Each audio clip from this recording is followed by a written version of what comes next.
because most of us we have some limitations. Limitation is based on the fact that we still have accent for the rest of our life.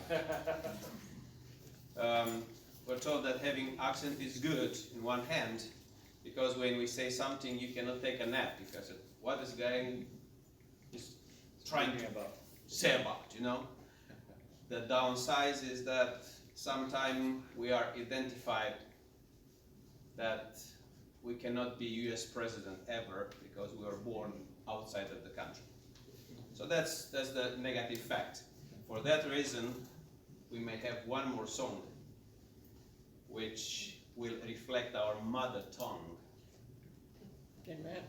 That will be English audience, American audience, with the Romanian words by a German composer. So it's a mixture, it's a flavor of multicultural. Amen. We lost the tone. The tune.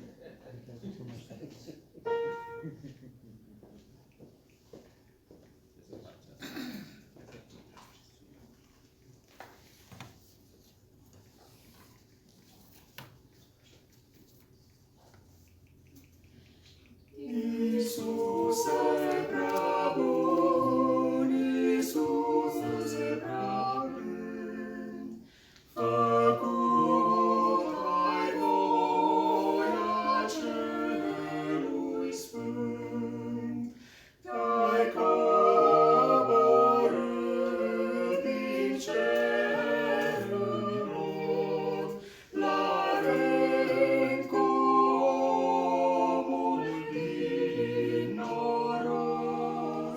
Iisuse prea bun, Iisuse prea blând. Iisuse prea bun, Iisuse prea blând, primi-o tot ce ai de gând, să fie al tău tot ce avem, stăpân al nostru, noi te vrem. Iisuse prea bun, Iisuse prea blând. Amen.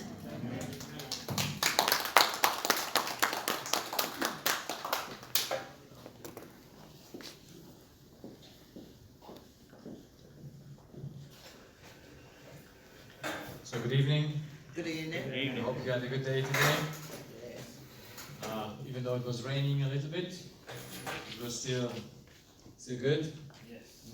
I hope you could sleep last night, even though we just started to scratch on the surface of what we want to go and dig deep in our study. So tonight we want to go a step forward, understanding the human structure. We have seen that there must be something that we can know the truth without believing anyone. We can know the truth if we have a measurement, if we have the law, and so with the law everything can be checked if it's the truth or not. Experiments will not fool us to say it works when it doesn't work. Experiments are only then reliable when they have a law behind it by which you can prove the experiment right. So it's not the experiment that proves the thing, but the law that is behind the experiment that is proven. So all my cases that I represent are not a way to measure things, it's just a way to explain the law. And I hope we can understand that. So there are four things that are unchangeable. That's the law of all beings, that's the fundamental law. We saw yesterday that there are two kinds of laws, the fundamental law and many secondary laws. The secondary laws are dependent on circumstances, while the fundamental law is never dependent on any circumstances or on anything. Then we know that we as humans need energy, we need basic needs, and these basic needs put our nature into function. And knowing all these four things, we will be very solid in understanding disease and why it is there. So we saw last night that there is a law of cause and effect, and the cause is one, while effects can be many. And we put the question, how can we find out the cause for stress and for dizziness, for anxiety and behavior change, for conflict and depression, or all kinds of diseases? How can we find out the cause? Now, there are two things in life that we should be able to discern. And that is, we must make a difference between cause and effect. Can then ever a cause become an effect, or can ever an effect become a cause? Nope. I hope that this is something the law just says they can never be the same. That's why it's so important for us just to discern two things, which is really making our mind very bright if we can understand the fundamental of things. What is the cause and what is the effect? Now, if we take this, the universe, what is the universe? A cause or an effect? What is the universe? Effect. Well, obviously it's an effect. You know, even those who believe in the Big Bang is a effect. It's never a cause.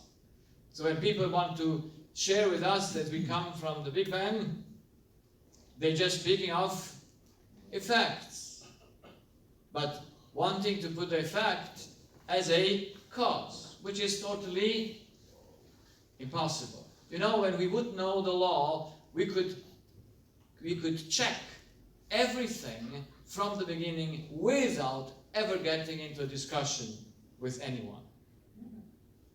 And I'm sometimes also tempted to still enter into discussions, but I would do always better when I say, tell me the law by which things work. Because everything that we see around us is under law or no law. Is this on the words under law? Absolutely. And there's nothing that is without the law. So who is the cause for the universe? God is the cause. Now, if we know this simple law, we will ever know that the universe cannot be God. Yes? Yeah. Because he who made this computer was not the computer. It's impossible. So, the effect can never become a cause, and the cause can never become an effect. So, we will study that during our lesson. So, let's see. Cause and effect, always different. Where do we have the manifestation of disease? We have the manifestation of disease in the dysfunction of the body. Yes? We feel headaches or dizziness or anything. And we must know what? When we have a disease in the body, it's an effect. What do we know for sure by simply applying this law? Where can the cause not be? It can never be in the body. So, whatever disease you have, the body can never make it. It's always from outside. Very simple, is it? So whenever we do a check, a blood sample, or we do an MRI or an X-ray, what do we search for? Cause or effect? We only can see in the body effects. We can never see causes in the body. So when we have a scratch in a car, do we search the cause of the scratch in the car? Never. But you see, in medicine, we take that scratch out and put it under a microscope and want to see if we find out on the scratch that it made itself. So it's totally impossible. So this simple law of cause and effect can just open our minds whatever things come. I just recently had it was about 50-year-old gentleman, and he came to me in my practice because he had now for 9 months, he had ear aches. His left ear was hurting him now and then, but continuously, and it took 9 months for a man to go to the doctor sometimes, yes? Sometimes it takes more years. Yes. And so he finally came, but he had another symptom. When he entered my office, he didn't walk well. He had I don't know how to call it, gips, no gips. It was a Limp. cast. It was a cast. It was out of plastic. But this cast was there because he had for 6 weeks now, on his right side, his Achilles tendon was ruptured. Now, you know, the Achilles tendon is the most strongest and biggest tendon that we have in the body, and it never ruptures. No matter how much you do, it must, before it ruptures, it must be done not only externally through a thing, but it must be eaten up from within. You know, sometimes this tendon is just losing its hold on the bone, and there is known in the medical world that it's a psychosomatic disease. Yeah, and this gentleman now has that for 6 months on his right leg, and on his left ear for 9 months the pain. Now, as a doctor, you immediately know his problem in the body cannot come from the body. Cannot come from the body. Must come from outside. Now I have to check it out. Where does it come from?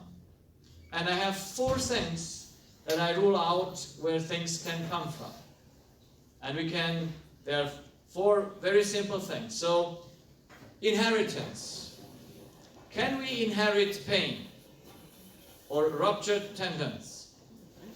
Can we inherit that? No. How much of us is inherited?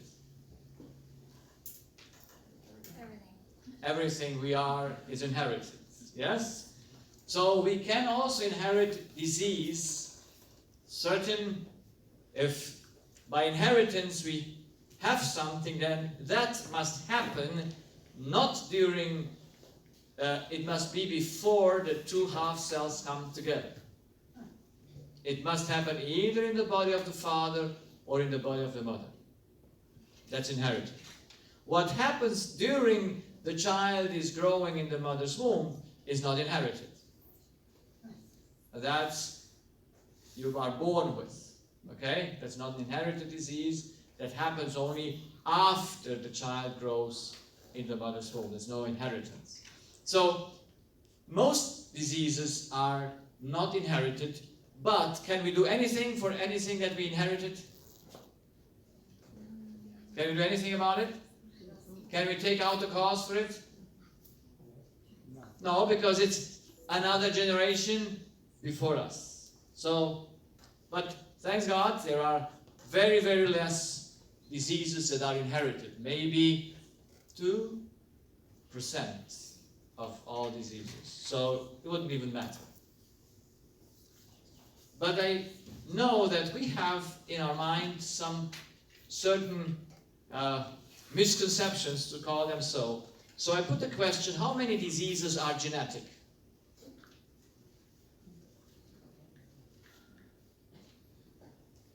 Because we sometimes think that inherited and genetic is the same. But that's a big difference between inheritance and genetics. Because we know that genes are like lamps. We have all the same genes in each one of our cells. But not all burn in those cells because they are specified, they are dormant, they must be turned on. Can a light ever burn without turning it on? No. So how many diseases then must be genetic? Every one. There is no disease where the genes are not involved to do it. Every disease, even when you get a herpes, you know, an infection, you must have the program for it. If not, you cannot get it. Because everything in our body is going to be directed. This is why we find that certain people never get certain things because they don't have the program for it. If you don't have the program, nothing happens. And the program must be turned on. When you find the gene, but it is not on, then how much value has it? None. But you see, some people do some genetic tests. One person has a thrombosis in the left leg or the right leg, and then they find that the whole family has a defect in a certain gene that makes the blood to not to clot so early, and then they give to all a medication to stop the coagulation of the blood, but none of them ever have a problem. And that person in the family, they found it out, only had it in one place. But that thing is all over in the body. And we'll put some questions later in the seminar so that we can understand how we work, if we can grasp that. And so, if you find a gene in your life, and you say, oh, that's a depression gene, or, you know, they say that we have 5 genes that can make depression. Whoever knows if it's true or not. But if they're not turned on, how much danger do you have? None. That's why it's so important to know little details about disease and how things work. So, we can do nothing for our inheritance, but we can do something to turn our genes on or off. And that's the good news, isn't it? Yeah. So if you turn them on, you might also be able to turn them off. And so the disease then can disappear or heal. So that's important to know. So the second thing that can hurt our body is accidents. What are accidents? Cause or effect? It's an effect because something comes before, but it hurts the body directly. Can we do anything about accidents? Is it always our control to have an accident or not? Of course not. So it is only partially our action, so they cannot be 100% avoided. Then we have to eat, and we need chemistry. Can we control what we eat? Yes. Well, I fooled you tonight again. You cannot control what you eat. Because you don't know what you eat. Yes, you go and say, oh, it's organic. How do you know? I'm traveling a lot and I have to eat somewhere out. We were today out eating. How do you know where that comes from? Yes, it looks like lettuce. It looks like healthy. But really, do you know what's in it? You don't know. So that's why we should try to do our best how to check our food, but we must know it is only partially our control. Because we cannot for sure know where it comes from. And then we have a fourth things, and that are our thoughts. Now tell me, can anyone think instead of you? Yes or no? We all know that. So who must control his thoughts? How much percent? 100%. You see, the thoughts are only our action. And we will see they turn our genes on and off.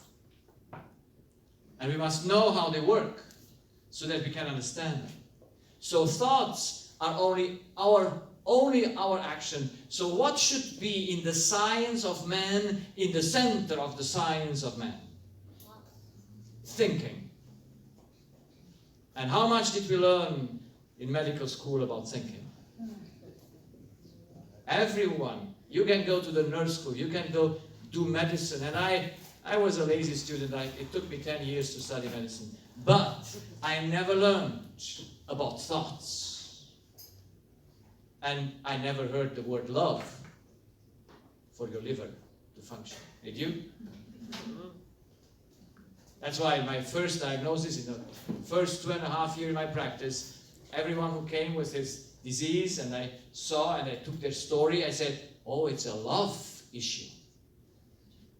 It is a lack of love. And so I called my own diagnosis and said, your ear is running because of lack of love. And you know what the patient said? You're right, doctor. They didn't understand, but I understand, but they at least understood. There is something in life they lack. Something they carve for and they cannot satisfy. So my patients got their diagnosis with a lack of love. It didn't matter what they have. If the nose was bleeding without an accident, yeah, you find it, you know which side bleeds. And so I explored and explored, and I was so happy because I had to see that the human being is a thinking being. What do we do most in life? Eating, drinking, sleeping, breathing, or thinking? You don't need to know math to know that you think more than you eat. You think even in the night you think. You never stop thinking. But you stop breathing, you stop eating, you stop drinking, you stop sleeping sometimes. If you don't sleep all day. No? So, we must be aware. If we want to understand humanity, we must understand that what he makes most. And it must have a clear structure, how thoughts are there and how they work. And so I got interested in how we work, how the thoughts are. Because, you see, when we have here stress, what is stress? A thought or not a thought? Stress is a thought. Anxiety, what is it? Thought. Conflicts, where do they come from? Well, I'm happy for children to be here. So, these are effects that are in our mind, and they are just thoughts. And you must even give a definition, what is a thought? Would it not be nice? Yeah?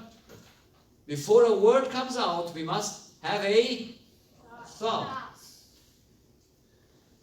And it's so important to know what is thought. And we will explore that more in going further in our lesson. But tonight, I just want to know, where do the thoughts come from? Because we all know that we think, and only we can think. So, obviously, where do we need to find that organ that thinks? In the stomach, in our legs, or in our head? Or you agree with me? We don't go into the chest to see where our thoughts. Yeah? We just want to know, where is the process of thinking? And we obviously must go to our head.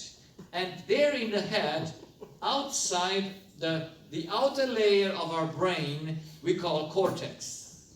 It's just a small layer of 4 to 5 millimeters. How can you say that in inches? I don't know. It's a very 5 millimeters. How much is that in? 1/8. It's very thin, okay? 1/16 of an inch. So it's a very large thing, the cortex, and all nerves that start in the cortex, or all our nerves are starting in the cortex. Let's make a little bit anatomy. Where do all blood vessels start? In the heart. And where do they end? Okay. So that's why, where do all nerves start? In the cortex. And where do they all end? In the cortex. So we know the way how it works. Now, in the cortex, how much of the body is together? All of it. Very good. Very good. So the whole body is in the cortex. So the cortex, we could say, is like a cockpit. You ever been in an airplane? Yes. Yes. And does the pilot run through the airplanes and do things, or just is in the cockpit and he pushes buttons? In the cockpit, and he pushes the buttons, because everything that plane runs is connected to the cockpit. Yes? So in the human, you must know that it is in the cortex. Now, we know from the cortex, all the nerves go down, and then the first thing they come through is in the center of the brain, where we call that limbic system. There is the chemistry industry, and there our hormones and all our endorphins and those things that we feel are made. So the cortex starts, and then of course they switch to the other side.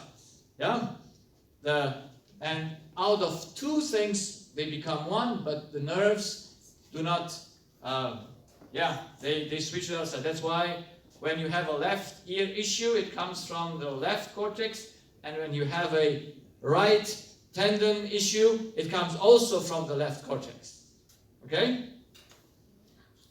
So, having this gentleman that I shared you before, he must, and this is one thing that you must know when it comes about disease, that earache and that tendon can only start to be wrong from the cortex. Because the command for the earache and the command for the damaging of the tendon must come from the cortex. So it's a program. You like it? It's a program. When I saw the unilateral diseases, I said, they are never by chance. Disease comes as a program, and it must start in your cortex. And we'll see later on the whole overview of the things, how things work. But if you have a knee problem, your problem is in the cortex. You see, I once had a patient who, and we must understand this was also one of my first observations.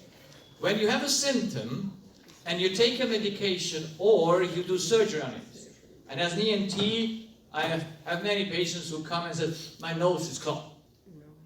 And for years I have that, and then you look into the nose, and the ENT says, oh, your septum is not straight. Now there is no septum that is straight, except in some very beautiful women.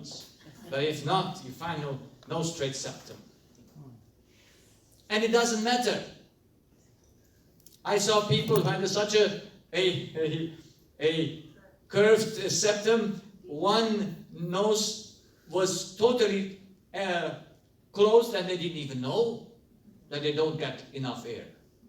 They're not conscious of it. Now, some people are not so conscious, but it's never the septum.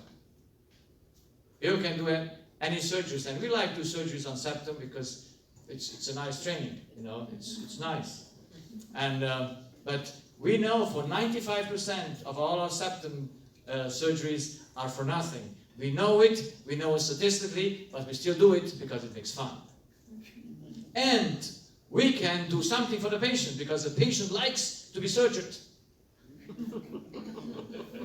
Because if I say, because this gentleman came to me because he had a clogged nose and he went to surgery, they did surgery on him, and after the surgery he got dizziness, and now for 2 years he was dizzy. His nose was open, but dizziness came instead.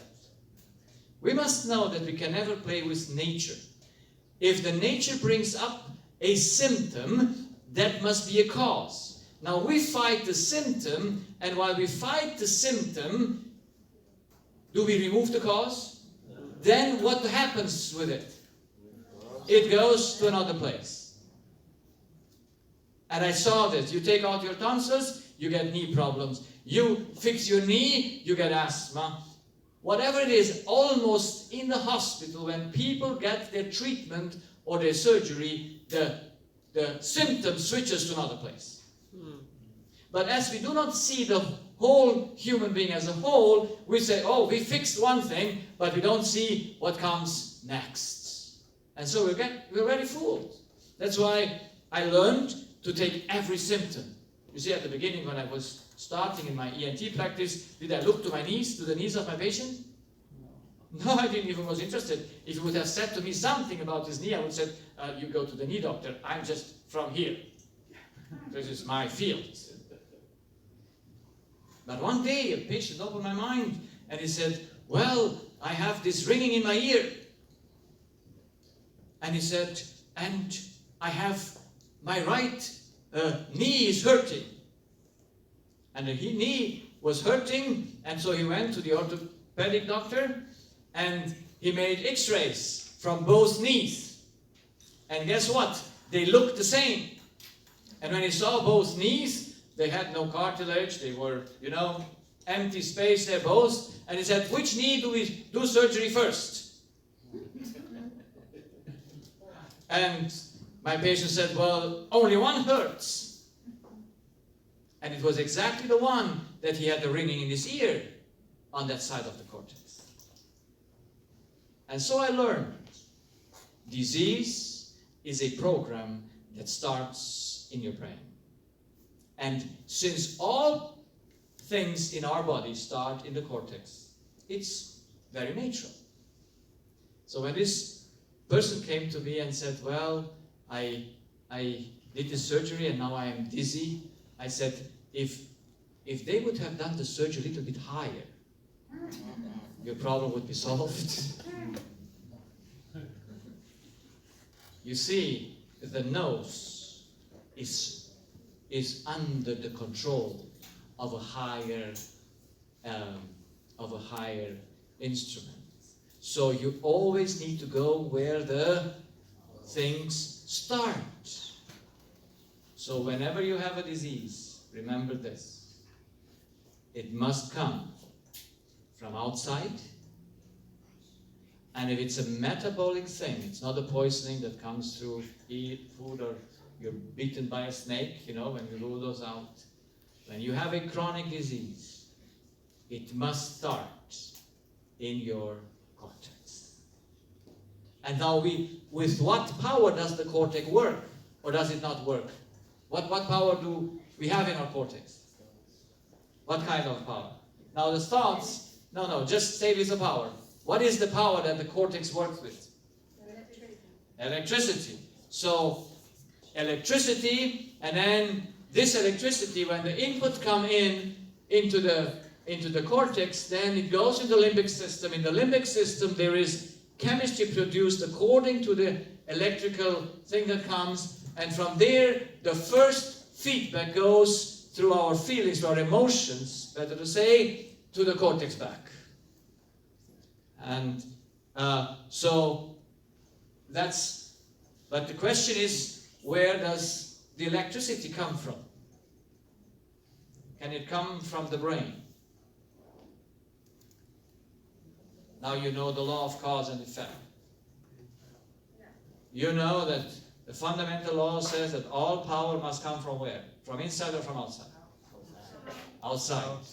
So you know for sure, if that brain works with electricity, that electricity must come from outside. So the question is, who makes the electricity for our brain? Because that's the first input into our physical body. So, where do thoughts and mental abilities come from? Where do our thoughts have their origin? In the limbic system or in the cortex or outside the brain? Outside the brain. Outside the brain. How do you know? Have you seen my presentation? Yes, very good. So I like children because children you just grab things without being so confused like we old people are. I mean, you cannot think simply as a child can think. So thoughts can never come from the brain because there is no thought to be found in the brain. You know, in Old Jerusalem, they built a big university, a big institution, and you can see it in the internet, where they want to find out where and how the thoughts work. And when I saw that, you know, it's in Jerusalem. 3,000 years there lived in Jerusalem a king. And he explained it how it worked. He even wrote it down. And is it not ridiculous that in the same place you can try, you want to find out the wheel again if you already have it for 3,000 years? Does that make sense? I brought some DVDs with me. Will you ever find out what's on the DVD by doing 2 electrodes there and see what's there? Can you find it out? Yeah. No. Because that's coded. And it's coded how? Electricity and the non-electricity. Yes, yes, and no. And someone needs to read that. So thoughts must come by definition of the law outside the brain. That's why let's see where they come from. So I looked first to chemistry. Can chemistry produce thoughts? No. That's what I was looking for, because I said, and you know all the chemical series, you have learned this in school, yeah? So what is chemistry able to do? Chemistry is able to have reactions, but all the reactions that they have in between them coming and are depending on an outside factor, they can only proceed as intended, designed, because the necessary prerequisites for a reaction are always predetermined. You cannot bring 2 atoms together that cannot come together. Yeah, it's not possible. And chemistry can absorb, store, and share energy and information. So that's what chemistry can. Yes? But what can chemistry not? And we are still able to do, we as humans and animals. So chemical elements are not able to feel anything. Can they? No. They are not able to choose anything. No. They cannot make any decisions. No. Not life. And therefore cannot destroy themselves. One of my greatest arguments that we are more than chemistry is the self-destruction power that is in humans and in animals. Because there is no element in this whole world that we can check in chemistry that can destroy itself. What about when like the uranium atom fell apart? Well, is it done from inside or from outside? I am very good. Who determines that? Radioactivity? Yes. So, and what is it? Is it a making of power or a releasing of power? Yes, we always have to know that. Yeah? So we must know the difference of making power or releasing power. Yeah? So, however, there is nothing in chemistry. You never need to take a wood piece and say, I will make this wood piece to not destroy itself. When the apple rots, you know that? When the apple, you know rotten apples? Does the apple rot or is the apple rotten? So someone does it to the apple. The apple cannot rotten or get rotten from itself. Is that the right English, or my English teachers?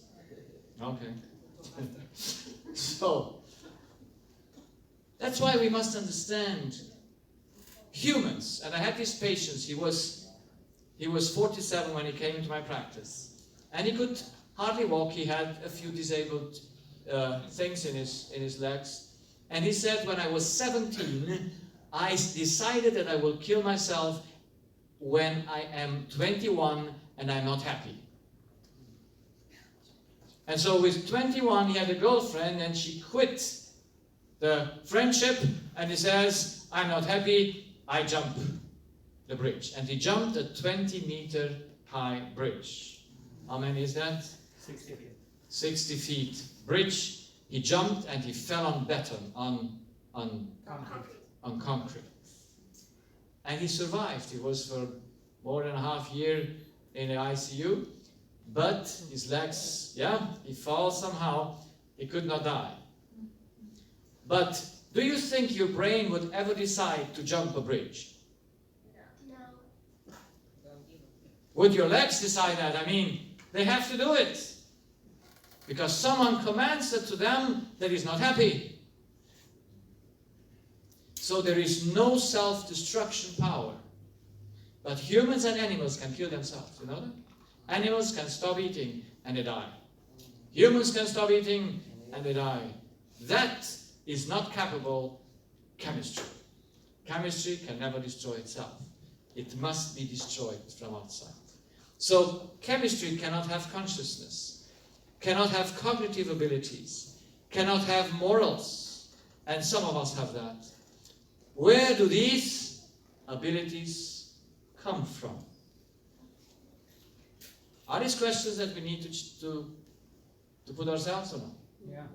I think we must have a clear understanding where is the root of the thoughts. And I came and brought my practice. I share four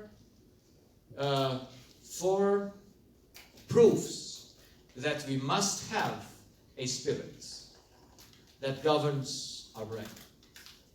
And I have the first proof that we must have a spirit on our cortex, and that is the spiritual needs. And I put here animals and humans because animals and humans have a spirit.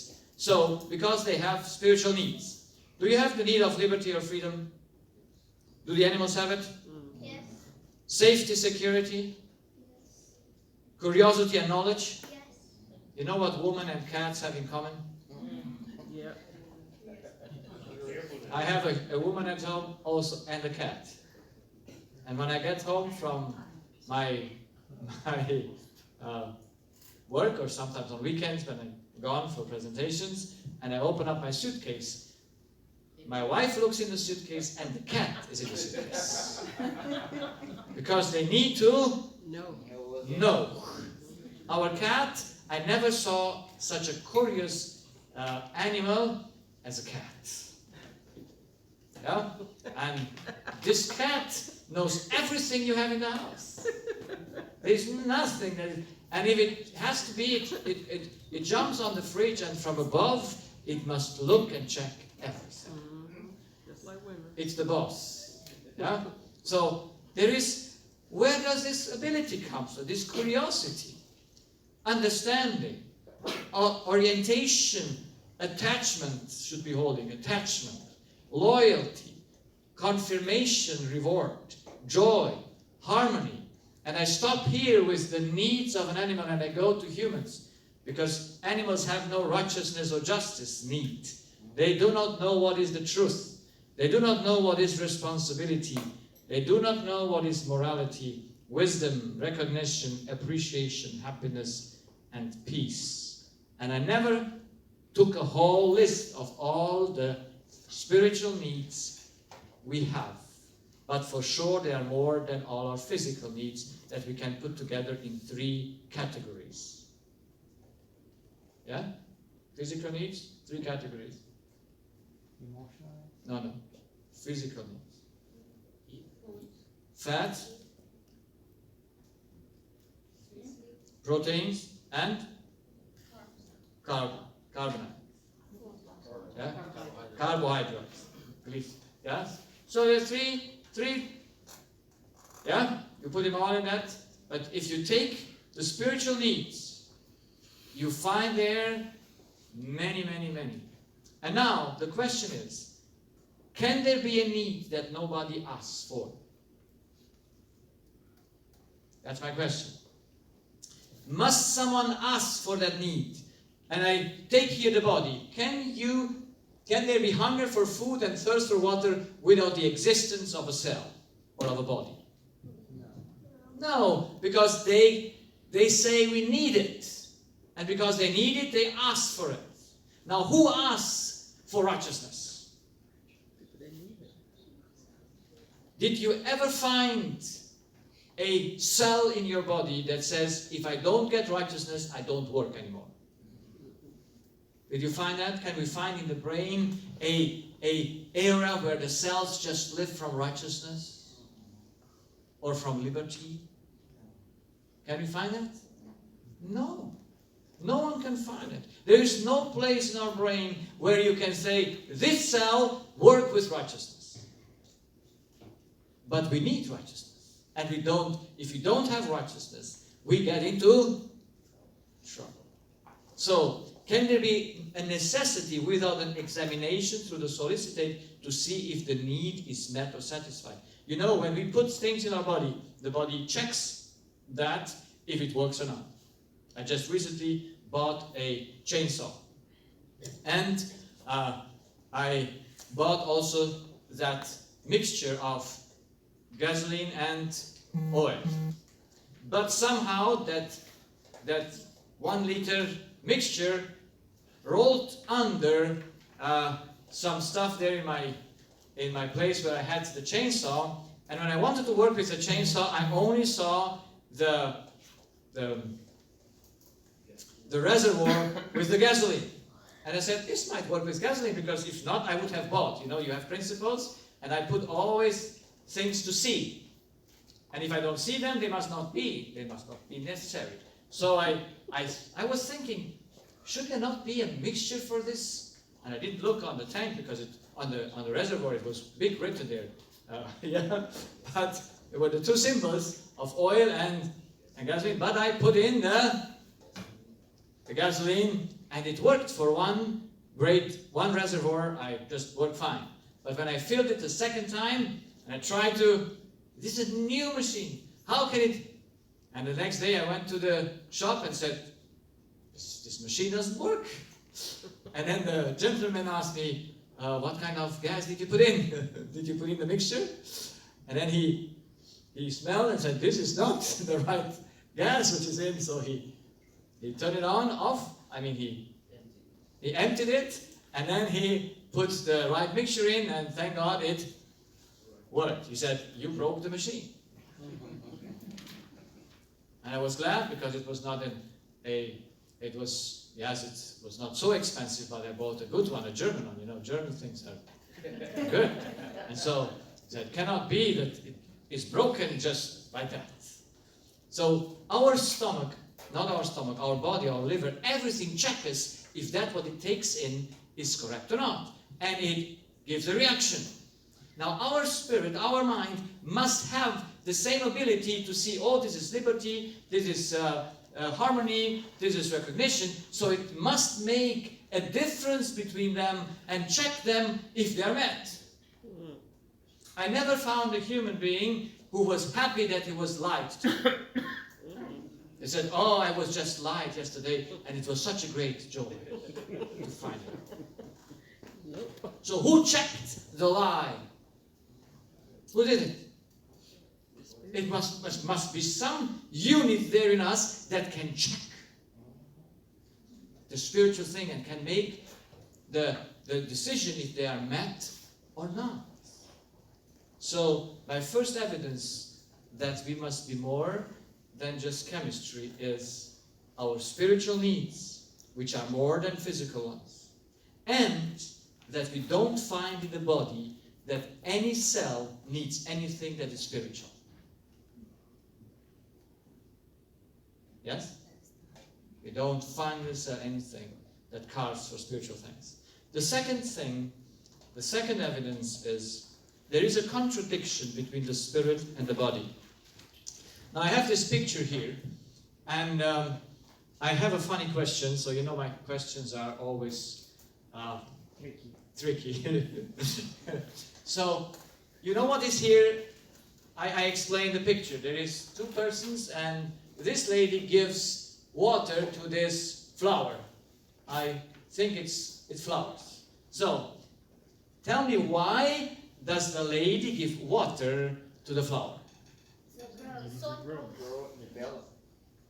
Grow and develop, yes. You're close, but not there.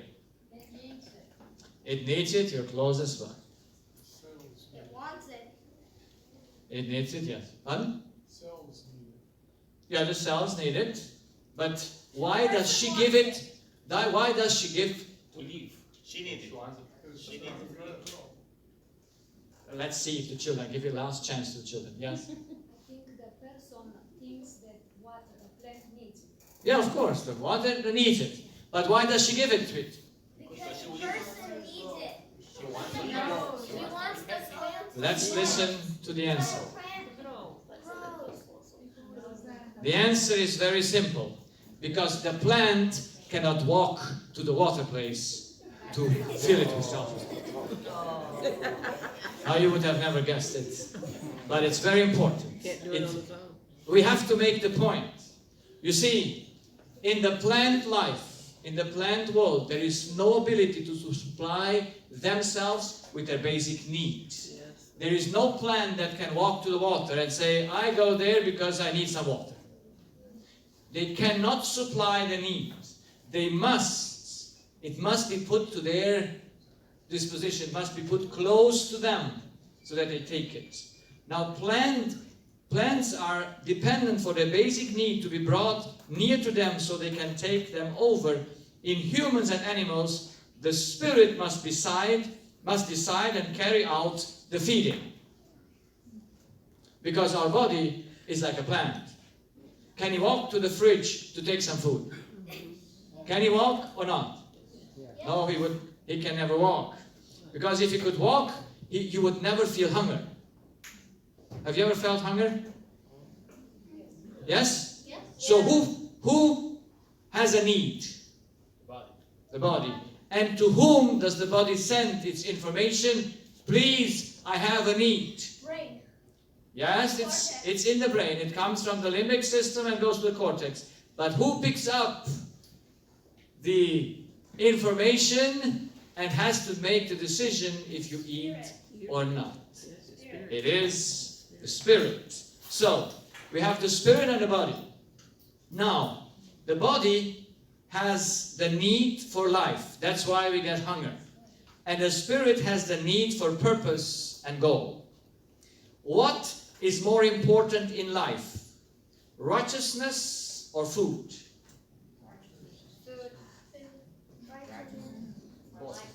Now, the best answer is always both. But if there is a conflict between them,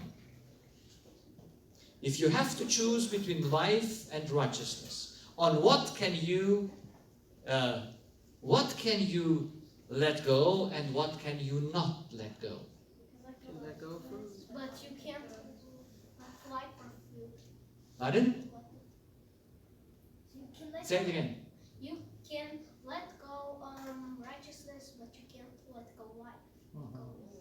So that's, where did you learn that? Now you see, this is what we learn. Anyone contradicting this young child? What is more important in your life? Food or love?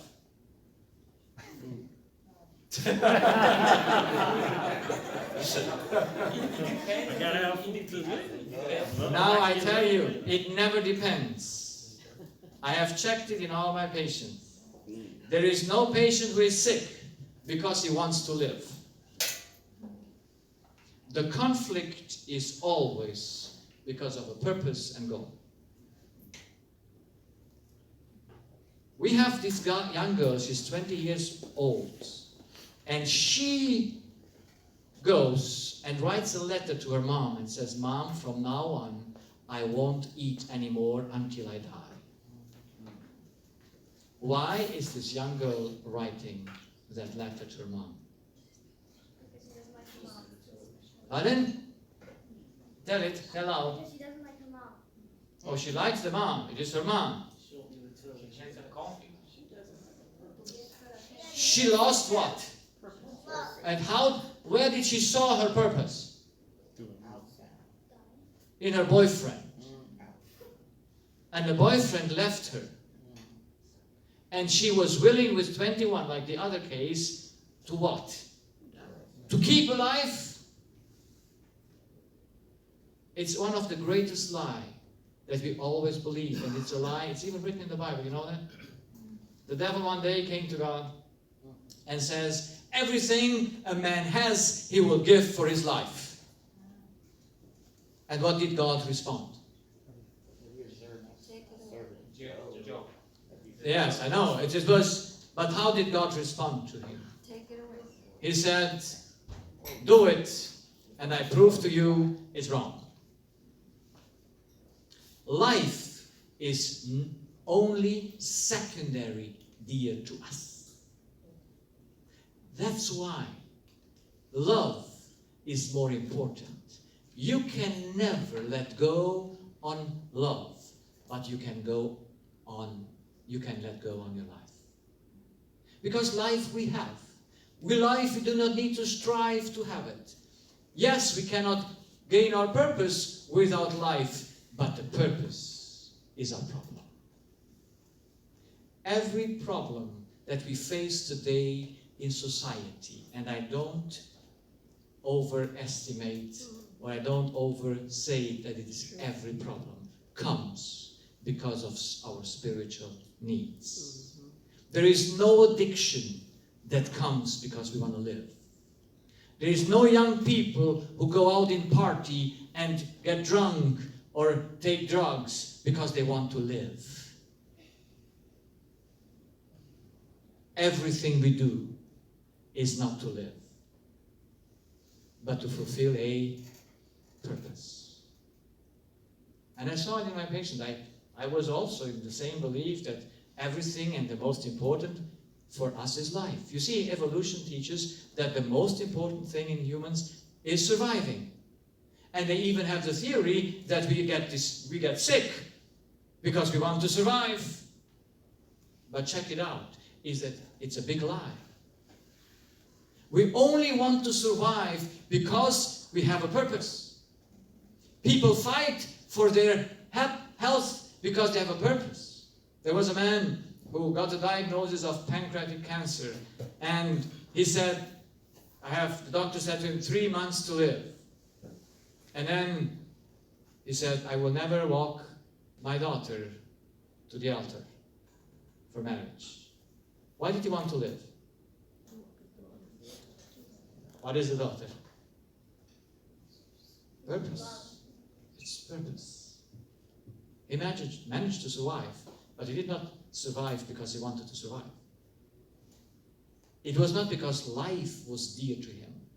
It was only dear to him because he had a purpose. So never get fooled. See it in your life. You can renounce your life, but you can never renounce love. You can never renounce your spiritual needs because it's not possible. And this is so important to know. Our diseases, and I share you why this man in my case, why was he having his earring eggs and his Achilles tendon ruptured. And I told to him, I said to him, you must have a problem in your mind. Can you share it? Are you know it? Because it must be old at least 9 months. And when you ask a man if he has a problem, what does he say? No. He's not aware of it. Men are not aware of problem. If you ask a woman, how many problems do you get? So, that's a little bit of difference. Yes? It's not always the same, but it's very common. Men never have a problem. And so I insisted a little bit on him. I said, do you have a child? I asked him if you're right-handed or left-handed, right or left-handed. I wanted to help him. I said, if you don't know the cause, your ear will ache further and your Achilles tendon will not heal. And so I had luck that day because his mom was with him. He was almost 50, but his mom was also coming to me to see me, and he was first, and then his mom was also there in the office. So I asked his mom, I turned to his mom and said, does the guy have no problem? What did the mother say? Tell her everything. So she said, well, there are problems. She didn't want to express them, but there are problems. And so suddenly the man awoke out of his dream and said, I have a problem since 1 year. I said, wow, this is it.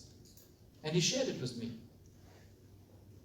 And you will see every problem that a human has is about spiritual things. And he told me, I have a son who is 12 years old. And this son discovered the mobile phone. And since he has his mobile phone, what does he do? What does he do? He stays on it. He stays on it how long? All the time. He cannot sleep. He doesn't do his homework for school. He is just in this fascinating attraction. And the father cannot sleep in the night because he has what? Worries. For whom does he have worries? No, not for whom. Why does he have worries? All kind of stuff on the phone, the internet. He wanted what? Something bad for his child? But what did he want? What was impossible? Relationship. He wanted to control his child. Have you ever tried to control your children? Have you ever tried to control your husband or your wife? You can forget it. Because there is something in us humans and animals that you cannot control. And that is the spirit.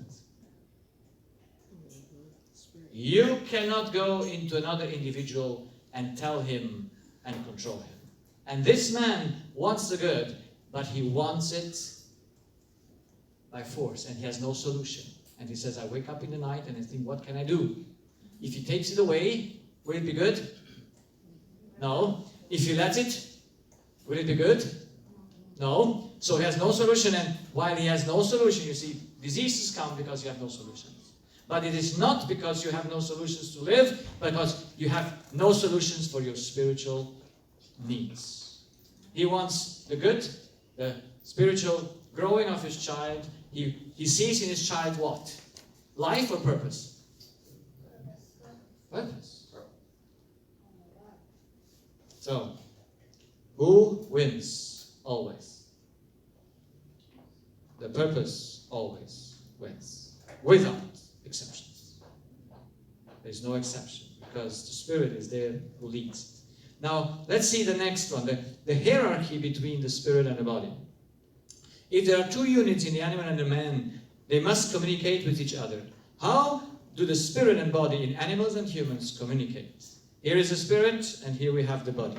The body communicates to the Spirit with feelings or emotions. What are feelings and emotions? When you feel hunger, let's take the feeling. Feelings, we could say, is that what the body needs as its needs, like hunger, thirst, tiredness, that's our feelings. Emotions are the result of what we think. Yes, they are subconscious thoughts. They come out in emotions. And emotions come from the body because as a reaction of what the Spirit thought. And the feelings are that what the body's needs is. What are feelings and emotions? when the spirit feels hunger, is that hunger forcing the spirit to give the body food? So, he demands, he sends the signal to the spirit. But can he force the spirit to give him food? No, there is something that is different between body and mind. And this is, the spirit cannot be forced to obey. And children like this. But what if the purpose of life is eating? There is no purpose in life for eating. Well, it's a good question, boy. Thank you. When someone eats too much, or when he is addicted to food, then he must have a purpose issue. He just takes food instead of the purpose. He tries with a physical thing to fulfill his spiritual need. That's why we have drugs. They are physical. They want to sustain a spiritual need. That's why we are addicted to food, to drinking, to smoking, to whatever we have. Every addiction comes because you need your spiritual things are not fulfilled. Because we have the need to feel well all the time. And that those emotions that makes us to feel good comes from what we think. And then when we have a son that does not obey and plays the whole day games, then the father has a problem. And mother maybe too. But that's why we have to understand the physical and the spiritual relation. We come closer to that. So the body asks for something, but the spirit is not obliged to give it to him. I had a patient one day who traveled for years with a false passport. And there are some people who do that. And he never got caught except once at an airport, but not at the border control, but the last lady just before he went into the airplane. You know, they sometimes check your boarding pass and your passport. And the lady looks at the passport and he says, "This is not you." And so she sends for the police, he gets caught, and he knows the laws in Germany. If you resist to do a hunger strike for 23 days, they have to release you. Wow. And so he went into the hunger strike. For what? To get out of jail. For liberty, for freedom. And after 23 years, they sent him back to the country where he came from. And he was released. So, how could he do that? Did his body not carve for food? You can, the spirit must feel everything. When you torture a person, who do you torture, the body or the spirit? No, you torture always the spirit. Because only the spirit feels what you do to the body. And he must feel it because it's connected to the body. So, who do you want to convince with torture to change? The spirit. Can you do it? No, it doesn't want to. No. If he does not want it, you can do whatever you want. Amen. You can never force a spirit to do anything, because this is how we were made in the likeness of God. We govern ourselves alone. Amen, yes. And here, it's so important to understand, and I was doing last year meetings, and there were also children present there, and a mother came to me after the meeting were ended and said, after the night you shared about the spirit that you cannot be forced, the next day I gave my son, I gave my son,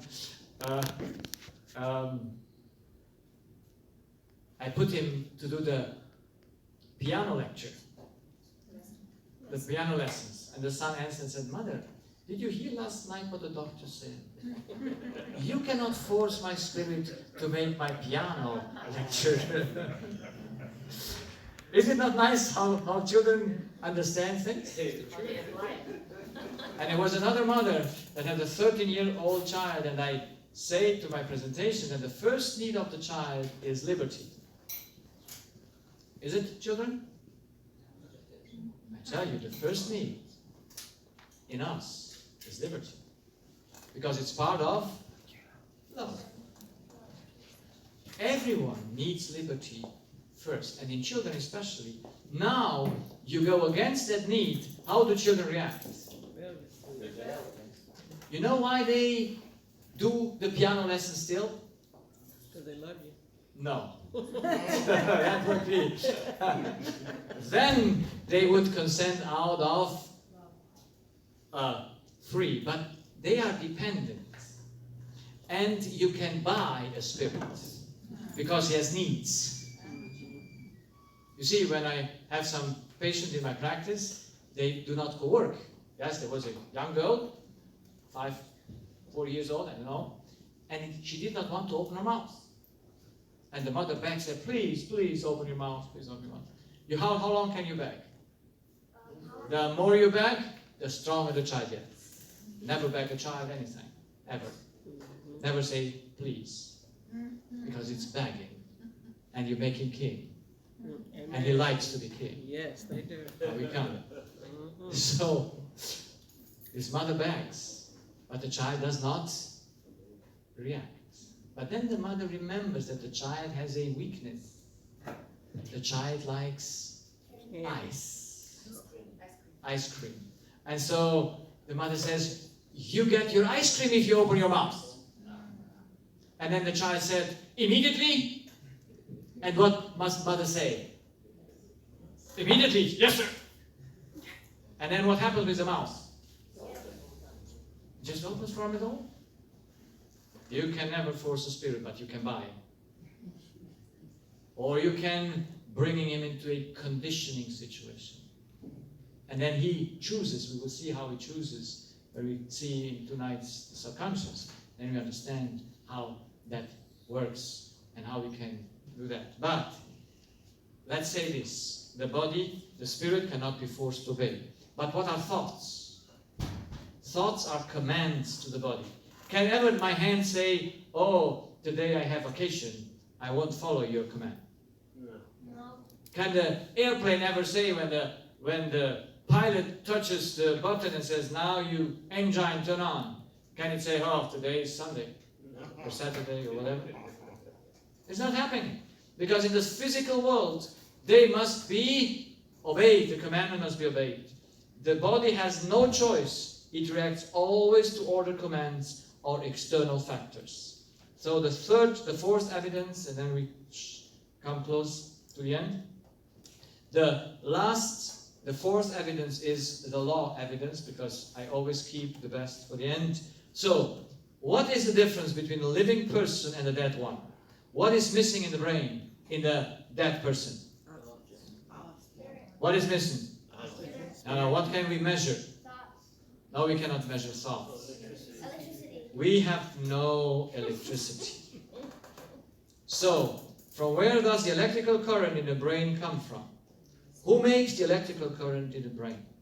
And through the deaf people, we prove that it must be the spirit. And the spirit makes it through decisions. And we'll see how many decisions you have, which decision makes the electricity, and which decision doesn't make the electricity. So, we can prove in a living person that there is electricity, and when you're deaf, you have no electricity. Because then the spirit is not there anymore to do its job. So the brain can do how much? Nothing. Because nothing physical can do anything from itself. So I hope we take the summary. Without the spirit, there is no spiritual mind, activity, consciousness. There are no spiritual needs.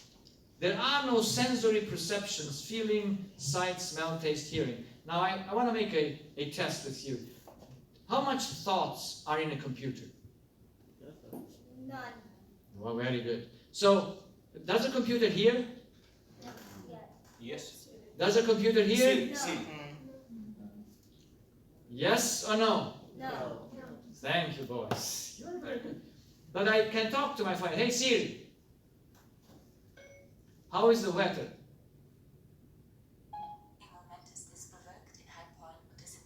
He answered in German because he knows only German. So did she hear me? Yes. No. You said no before, Jan. She detected you. So there is no hearing. Does the phone feel when I touch it? When it has a touch screen? No. It detects Does the you. phone see anything? No. But we make a lot of pictures with it. How much does the phone see? Nothing. But it looks like a robot has no thoughts in it. Thoughts, feelings, smell, taste, hearing are only exclusively spiritual capacities. Only your spirit can see, hear. There are no thoughts, no judgment, no responsibility, no morality. Where does the spirit come from? Chemistry or matter? You see, in medicine, we believe that the spirit or the psyche comes from the cortex, from the brain. And so we give the brain the capacity to think and to decide. But we do this without considering the law. Because if we would consider the law, we would know that chemistry cannot create a higher institution above it, that institution shall decide then against itself. You see, if the brain would do the spirit, then the physical needs would be first. And they would command and be higher than the spiritual one. That's why Maslow made that pyramid. And it's all wrong. He fooled us. And he fools us still today. Because no one sees that it's not the tip of the pyramid where you want to realize yourself. It's from your mother's womb that is first in your life. And all covering. Your food is secondary. Yes, it's needed. But that pyramid would be right if you put all the spiritual needs there first and put a little bit there up your physical needs. Then it would be correct. So, let me put the question after that. I would just want to go shortly to this. How many life forms do we have on earth? Plants, animals, and people. Yeah, so very good. So this is the plants, our cat when she was still a good cat, and this is a family from the internet. So, they all have in common that they have chemistry, do they? Yes. They all are made out of chemistry. But what does chemistry need to become a plant? What does chemistry need to become an animal? What does chemistry need plus to become a human? Spirit. You're very good. But the plants need life? Yes? Yes. Do we have an answer for life? No. Has science an answer? No. The animal has a spirit with spiritual needs, and the spirit of man, is a spirit that has more needs, has more capacities, obviously. So, how many life forms do we have in Scripture? Now, how many life forms do we have in Scripture? We have the plants, we have the animals. Do you not have in the Scripture all life forms? In the Bible, I mean. When I say Scripture is the Bible. In the first, you have the first chapter of the Bible. You have all kinds of life forms. Yes, you have the creation there. And you have chemistry, you have matter, you have the plants, you have the animals, and you have, at the end, the humans. And what do you have still? Also, we find in the Bible angels. Angels are spirits. So plants are living matter, animals are a living soul, humans are a living soul, and an angel is a spirit or a ghost. And then we have God, the Spirit, who created it all. Yes? It's all coming from them. Now, I have to do this tonight, so bear with me a few more minutes. There are three theories, there are more, but three main theories of the human being, on the anthropology of the human being. And the one is that we have three parts. We have a body, a spirit, and a soul. Yes? That's trichotomy, or how you call it? You shall serve your God with all No, your trichotomy, yes. Okay. And the one of the first to describe this was Plato. Plato, you know what Plato believed about the human being? Plato believed that the human is a god that caught himself in an animal body. That's why he's a human. That was Plato's idea. That's why he came out with his dualism, as he says, the body is physical, and then we have a spirit and a soul, but he does not define the spirit so much, but they are both spiritual. Is the soul spiritual or physical? Spiritual. This time, You lost your pizza. you lost it. What is the soul? Spiritual or physical? Genesis 2. It's both together. You see, my arm is a part of what? Of my soul. It's my body part of my soul. You're with me?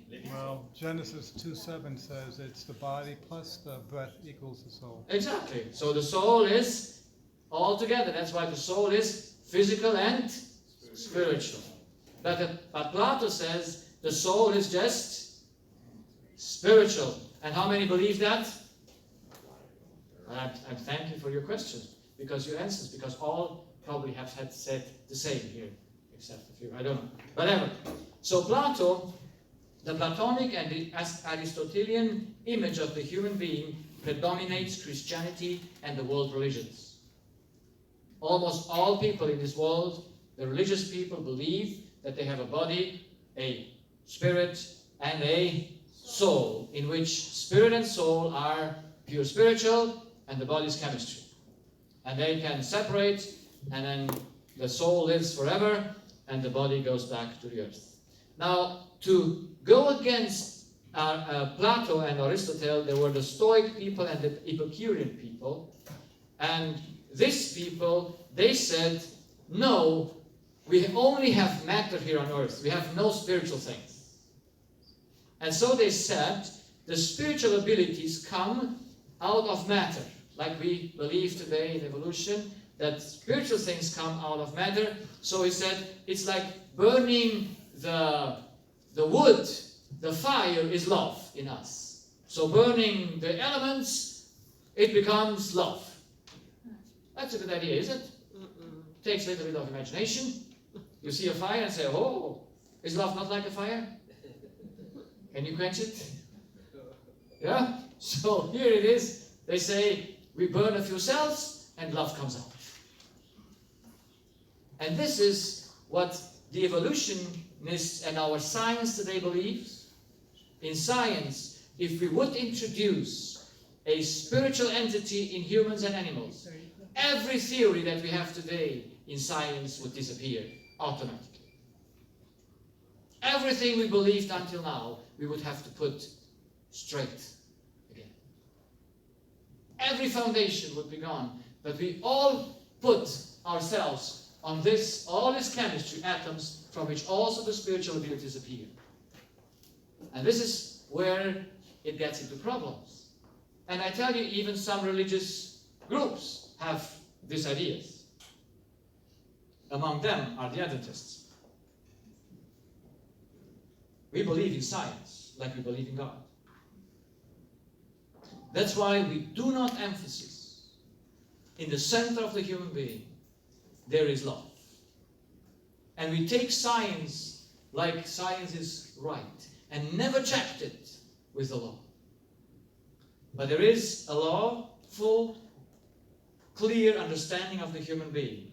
And that is body plus body is chemistry. And the breath of life, which becomes the spirit. And both together give the soul. So it's like you have here oxygen and hydrogen, and it gives water. Do they change their identity when they come together? No, they remain the same. We see this, so we can go by all these patterns of how things work. This is the biblical image of the human being.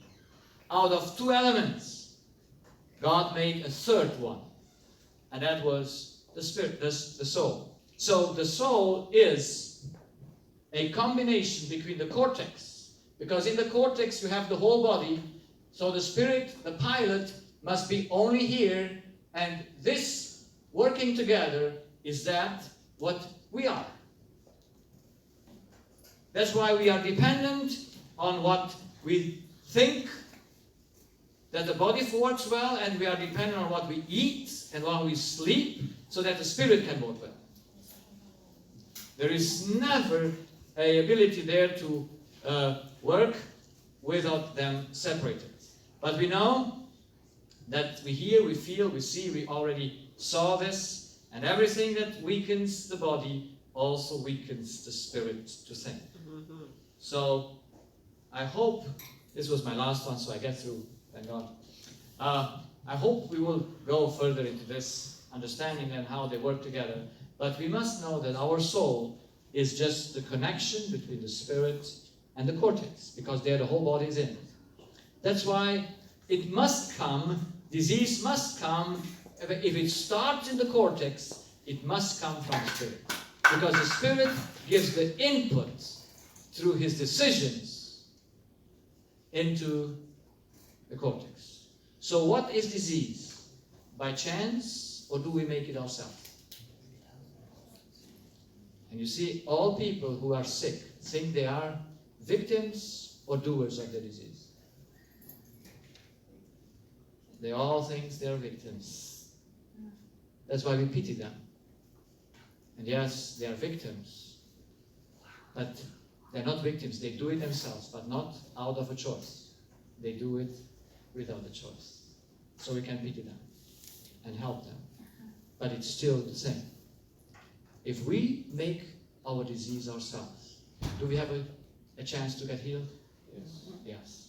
If disease comes, not through that what we do, then we can never have a choice to be healed. So the good news is, understanding that we make our disease ourselves, unconsciously of course, not by intention, but still we do it. When we realize that we do it, we get a chance to solve it. This is why it's so good to know how we were made. Because then we know, okay, if I make myself sick, why should I not stop it? Yes? But this is a hard one. But think on it till tomorrow, where we go on to go deeper into the things, having my first cases, understanding how spirit and body works together in the soul. So I know it always takes an hour and a half, so we started late. I'm still in my time. Are there questions? Oh, yeah, I had a question. Okay. What David. about those robots that can like cook and do things and Yes. choose themselves and decide for themselves? They can never decide. There is no decision in a robot. Okay. Decisions are only made by those who govern themselves. So this whole IBM Watson cloud thing isn't actually like, deciding for itself. Nothing can decide in the cloud anything for itself. Artificial intelligence is trying to prove that physical things can do something. But it is just how I could say, like we talk to Siri or we talk to Alexa or whoever we talk to no one.